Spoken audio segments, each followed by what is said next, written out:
ഓം ശ്രീനാരായണ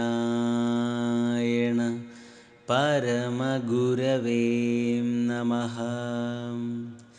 സജ്ജനങ്ങളെ, മഹാഗുരുവിൻ്റെ അത്ഭുത കഥകൾ കേൾക്കുമ്പോൾ ഗുരുവിലേക്കുള്ള ദൂരം ഒരു പടി കൂടി കുറഞ്ഞ് ഗുരുഭക്തിയുടെ മഹാപ്രവാഹത്തിലേക്ക് കടക്കുവാൻ ഗുരുവിൻ്റെ അവദാനങ്ങൾ കാരണമായിത്തീരുന്നു.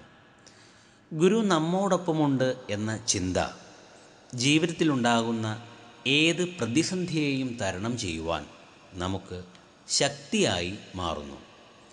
അത്തരത്തിലുള്ള ഒരു സംഭവമാണ് നമ്മുടെ ഇന്നത്തെ ചിന്താവിഷയം. മഹാഗുരു കൊല്ലത്തുള്ള കുപ്പന എന്ന സ്ഥലത്തെ ശ്രീമുരുക ക്ഷേത്രത്തിലായിരുന്ന സമയത്ത് ഒരു ദിവസം തങ്ങൾക്കുണ്ടായ ഇരട്ടക്കുട്ടികളുടെ നാമകരണത്തിനായി രക്ഷിതാക്കൾ ഗുരുവിനെ സമീപിച്ചു. 6 മാസം പ്രായമുള്ളതും ആണോ പെണ്ണോ എന്ന് കണ്ടാൽ തിരിച്ചറിയാനാവാത്ത വിധം സാമ്യമുള്ളതുമായ കുട്ടികളായിരുന്നു അത്.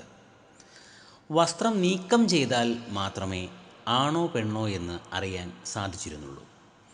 രക്ഷിതാക്കൾക്ക് പോലും വളരെ പ്രയാസകരമായിരുന്നു കുട്ടികളെ തിരിച്ചറിയാൻ.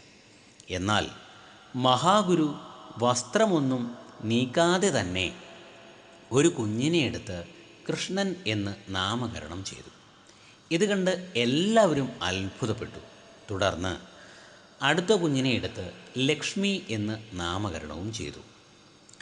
എല്ലാം അറിയുന്ന മഹാഗുരുവിൻ്റെ യോഗ നയനങ്ങൾക്ക് മുൻപിൽ ആർക്കും ഒന്നും ഒളിച്ചു വയ്ക്കാൻ കഴിയില്ല.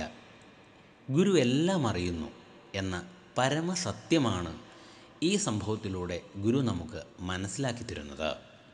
ജീവിതയാത്രയിൽ കാലിടറി വീഴാതിരിക്കാൻ ഗുരുഭക്തി എന്ന ഊന്നുവടി ഏവർക്കും സഹായകരമാവട്ടെ എന്ന് പ്രാർത്ഥിച്ചുകൊണ്ട് നിർത്തുന്നു. നിങ്ങൾക്ക് നമസ്കാരം. ഗുരുധർമ്മം ജയിക്കട്ടെ.